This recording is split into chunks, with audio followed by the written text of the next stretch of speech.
Hi everyone, my name's Cassie and welcome to today's webcast. Today's webcast is an overview of the 7 pillars of best practices recently outlined by the American Land Title Association. Today's educational webcast is loaded with information and we'll be running through it fairly quickly. The session should run approximately 20 minutes, so we'll record it today and then post it for your future reference on demand. We'll leave enough time at the end of the webcast as well, so if you have any questions, please feel free to post them at any point in today's session on the box on the right of your screen. Today's presenter will be Dean Hoag. Dean is the CEO and co-founder of Onshore Title, a new onshore title insurance outsourcing company designed for companies who desire to comply with ISO and Dodd-Frank CFPB requirements. With experience in the industry that goes back more than 20 years, Dean brings visionary and strategic insight to his work in title insurance. He earned a law degree from Drake Law School and is a current member of the Iowa and Nebraska State Bar Associations. Dean has also been a speaker at educational seminars for numerous state-level land title associations and is active in the American Land Title Association. So with that, I will turn it over to Dean. Well, thank you very much, Cassie, and welcome everyone. Today we're going to cover some topics. We're going to go through the background and history. We're going to talk a very quick overview of what the 7 pillars are, and then we're going to delve into each one of the pillars and what it means for you, what it means when you're outsourcing, and what it means for your clients and customers and what they care about. As Cassie stated, we'll leave a little bit of time at the end for question and answers that you submit during the presentation. The history that we have, it started back in 2008 with the housing crisis and with the bank crisis. The federal government got together and they passed the Dodd-Frank legislation, which changed our industry dramatically. They made a brand new federal regulatory agency. It's called the Consumer Finance Protection Bureau, better known in our industry as CFPB. The CFPB came along and the ALTA, the American Land Title Association, wanted to assist the lenders and the banks and us title people to become compliant with the requirements of the CFPB. So they created the 7 pillars of best practices. The 7 pillars are, the first is licensing, and what you need to do is establish and maintain current licenses as required to conduct the business of title insurance and settlement services. The second pillar is to adopt and maintain appropriate written procedures and controls for escrow trust accounts, allowing for electronic verification of reconciliation. Number 3 is to adopt and maintain a written privacy and information security program to protect non-public private information as required by local, state, and federal law. Number 4 is to adopt standards for real estate settlement procedures and policies that help ensure the compliance with federal and state consumer finance laws as applicable to the settlement process. Number 5 is to adopt and maintain written procedures related to the title production, delivery, reporting, and premium remittance. Number 6 is to maintain appropriate professional liability insurance and fidelity coverage.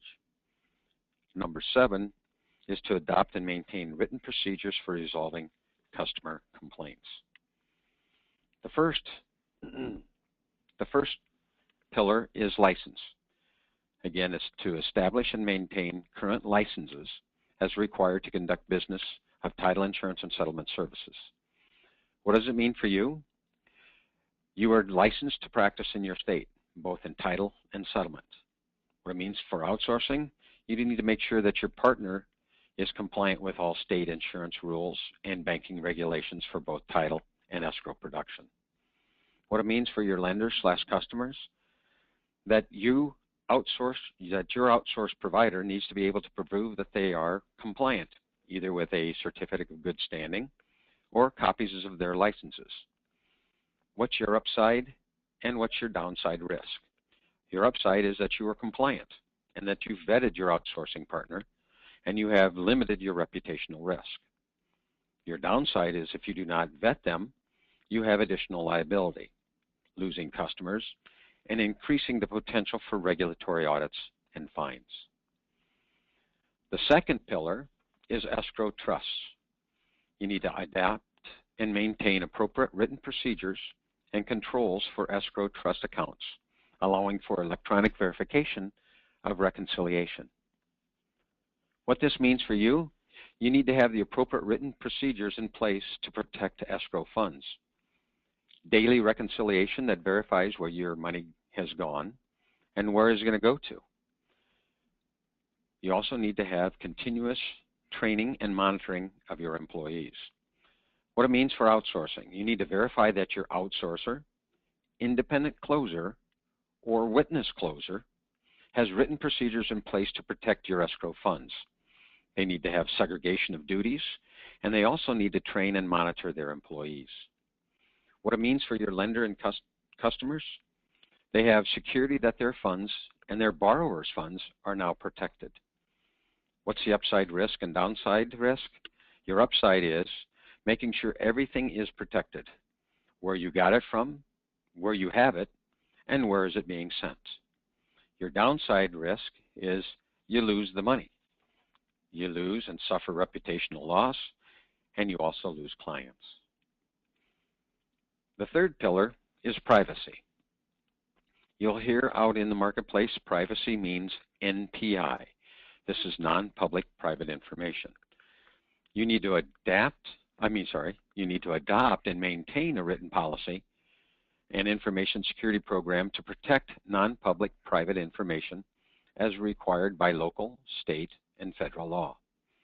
What it means for you, you need to have documented procedures to ensure all non-public private information, NPI, stays private.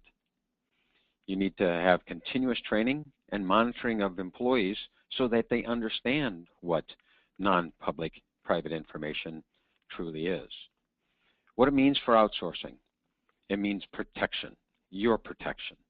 Your outsourcer needs to be fully compliant as they are ISO 27001 and ALTA best practices compliant. This is highly technical and highly technologically based. What it means for your lenders and customers, they will fulfill their risk manager's requests and requirements that their private information, their NPI, is protected. They will require you and your partners to be compliant. What's your upside and your downside risk?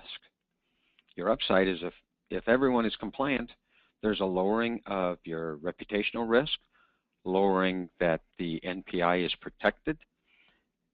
The downside is not fully understanding what private, non-public information truly is. The fourth pillar is standard settlement procedures, and that is to adopt standard real estate settlement procedures and policies that help ensure compliance with federal and state consumer finance laws as applicable to the settlement process. What it means for you, you need to have written policies and procedures providing assurances of compliance with settlement, recording, and production practices. What does it mean for your outsourcing? Every function of the settlement, recording, and production process needs to be documented. Your partner needs to verify that they have written policies and procedures and are following every step of the instructions. What it means for your lenders and customers, they're going to expect a well-documented process from your outsourced provider. Also, it will technologically enhance communication and security. What is your upside and your downside risk? Your upside is lowering reputational risk and money loss and increasing security. Your downside is you can lose the client if your vendor is not process-driven. The fifth pillar is title production policy. You need to adopt and maintain written procedures relating to the title policy production, delivery, and reporting and premium remittance. What's it mean for you? You're now compliant with the rules and regulations of the state, with your underwriting agreements with your underwriters, and also with the CFPB. What's it mean for outsourcing? They need to be compliant with state rules and regulations and the CFPB. What's it mean for your lenders and customers? Your lenders will want to see timely response so they can package their loans with their following docs. They'll need to meet their investors' requirements, and they're going to expect speed and accuracy. What's your upside and downside risk? Your upside is you'll get more clients because you'll be faster and more accurate, and this will all be documented. Your downside is speed, accuracy, and capacity is going to be increasingly important to your clients. But if their partners are not compliant, you will lose that customer. Number 6. The 6th pillar is insurance. You need to maintain appropriate professional liability insurance and fidelity coverage. What's this mean for you? The lenders are required to limit their risk and be compliant. You need to show that your company is compliant and financially stable to stand behind your products and service. What's it mean for outsourcing? You have a distinct advantage if your outsourcer provides its own errors and omissions and meets all the requirements that you are required to meet. What does it mean for your lenders and customers? They are now doubly protected with 2 entities carrying errors and omissions and other professional liability coverages. What's your upside and downside risk? Your upside is you win more business because you have removed one of the major concerns of the lenders. You have deferred some of your liability to your partner. Your downside is you've increased risk if your outsourcer does not carry their own E&O. And finally, customer complaints.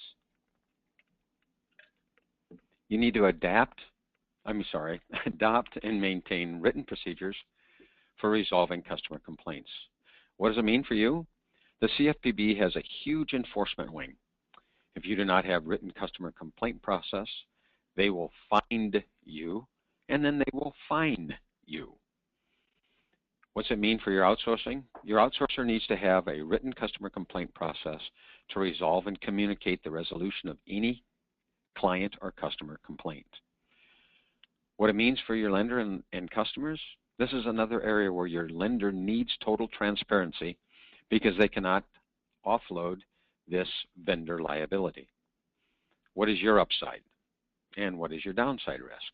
Your upside is with the documentation and process you have a defense with proof that you have fielded and resolved the complaint.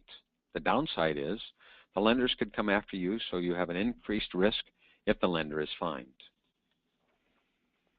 With that, Cassie, I'm going to turn it back on over to you for any questions and answers or questions that have come in, and I'll try and provide the answers.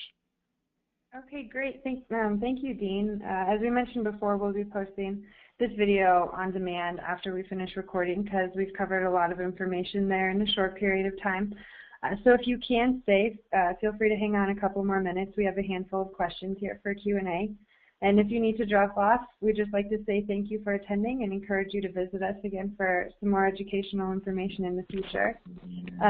So Dean, there are a couple of questions here, and I'll just kind of paraphrase, but the first one is, how do you assess if you meet best practices? Well, Cassie, there's a couple of different ways that you can assess. The American Land Title Association has provided a self-assessment tool, and then you can also get a third-party assessment. What the lenders will be looking at is your size. The smaller the provider, the less assessment they will need. The larger the providers, the more independent assessment they will need. For Onshore's case, we're large enough that we are going to be ISO 27001 compliant and also have a third-party assessment tool in place to provide that we are meeting all the ALTA best practices. So that's what they're going to be looking for, Cassie. Okay, great. So we'll move on to the next question, which is, how do you define a complaint? Again, that's each one of us is going to have to define our own complaints. The way we define a complaint will be a written procedure, either a written complaint that comes in from one of our clients or customers, or if someone calls in, that gets elevated up to a managerial level to be discussed and taken care of. We all get calls asking about things, and you need to determine from your own level where you're going to be having this customer complaint. That definition needs to be written down so that you know that you're complying and with all the complaints that come in. That's how you define it, Cassie. Okay, all right, that sounds good. We have one final question here. The last question is, does your outsourcer limit the liability on any products they provide? Very good question. Onshore does not limit the liability, which means that if you buy a product from onshore and it is incorrect, that's why we carry our E&O. A lot of other outsourcers you need to be aware of that they limit their liability to the cost that you've paid for the product itself. So if you're looking for outsourcers, make sure that they do not limit if you sustain a loss or a claim because of their work. So okay. That's it. Okay, great. So that's the end of the presentation. So I want to thank all of the attendees for coming today. And once again, we will post this on demand on the Onshore Title website. And thank you very much, Dean, for your presentation today. Thank you, Cassie. Bye now.